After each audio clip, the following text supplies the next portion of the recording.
بيحكي ابن التغري إن أحمد ابن طولون اللي استقل بمصر جاب علماء من أقباط معمرين وسألهم عن موضوع الأهرامات وبنائها والكتابات الموجودة على المعابد. سألهم ليه محدش بيعرف يقرأ، فشرحوا لي إن الحكماء اللي كانوا بيقروا بالحروف الهيروغليفي انتهوا، وبسبب الاحتلال واختلاف الكلمات بالحروف وحل محلها الحروف الرومي فضاعت كتابة أجدادهم وضاع معاهم معاني كلمات مصرية قديمة.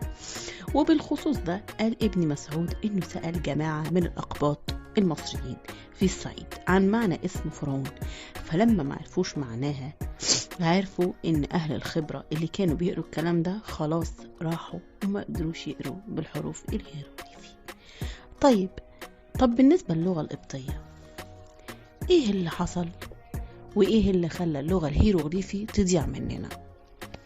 مش معروف بالضبط امتى اتولدت اللغة القبطية، والمحتمل ان التحول ليها اخد وقت طويل بطريقة متدرجة، لكن الاكيد ان اللغة القبطية سبقت المسيحية، فاول نص قبطي معروف اتكتب قبل ميلاد المسيح يقرب بقرن ونصف. اللغة القبطية تعتبر هي رابع واخر صيغة للغة المصرية القديمة.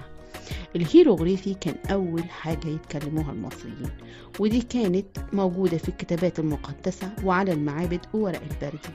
والديموطيقي كان أبسط وأقل رسمية من الهيروغليفي، والديموطيقي صيغة شعبية كان بتتداولها المصريين وأبسط من الهيروغليفي والهيراتيقي.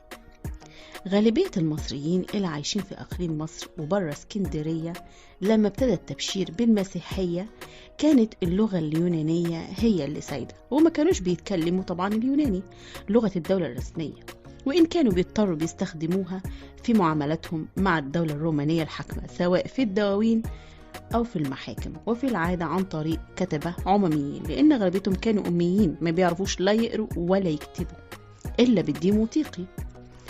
فلما انتشرت المسيحية بره المدن دي كان لازم المواعظ تكون بلغة سهلة يفهمها المصريين ويقدروا يكتبوها ويفهموها. وبعدين الانتشار حتم استخدام الحروف اليونانية في كتابة النصوص المسيحية باللغة المصرية، وكتابة اللغة المصرية بالحروف اليونانية ما كانتش حاجة جديدة في مصر، كان موجود قبل وجود المسيحية، لكن اعتناق المسيحية كان سبب رئيسي لانتشار الكتابات دي. ولأن الخط الديموطيقي كان معقد ومش مفهوم، وكان لازم الحروف الحركة للقراية الأسامي والصلوات بطريقة صح، فرجال الدين المسيحي الجديد كان لازم ينشروا الكتاب المقدس والتعاليم الكنائسية، فشافوا أن أسهل طريقة للموضوع ده أنه يدخلوا الحروف اليونانية وبكده يلاقوا حد يقراها. ودي كانت بداية اللغة القبطية، وهي لغة قدماء المصريين المختلطة بالألفاظ ومصطلحات يونانية، وإكمن كان في مخارج حروف مصرية ملهاش أي مماثل في اللغة اليونانية، فضاف المصريين للألفاظ اليونانية 7 حروف ديموطيقية.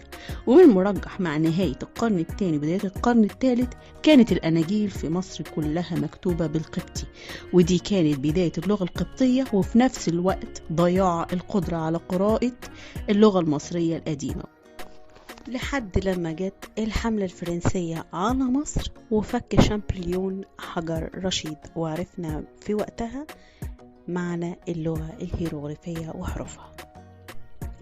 اللغة القبطية بتعكس اللهجات القديمة في مصر اللي بتتميز باللهجات البحرية في الوجه البحري، والصعيدية في الصعيد، والفيومية والأخمينية والبشمورية، وبيتضاف للهجات دي لهجات مختلفة متنوعة مع الطقوس الكنسية المصرية.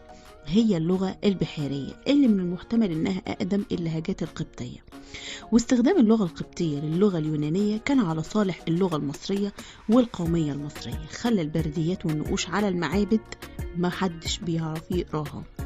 في الزمن ده كمان كان المصريين منشغلين إنهم بيدافعوا عن القومية المصرية ضد الاحتلال اليوناني. اللغة القبطية حاليا ما تعتبرش لغة حية رغم استخدامها في الطقوس الكنائسية المصرية، ورغم إن في إشارات لاستخدامها في قرى مصرية في الصعيد، وده في استعمالهم اليومي مع بعضهم. اللغة المصرية الحديثة مليانة بتراكيب ما يقدرش يفهمها مش أهل مصر، مع إنها بتتكتب بالحروف العربي.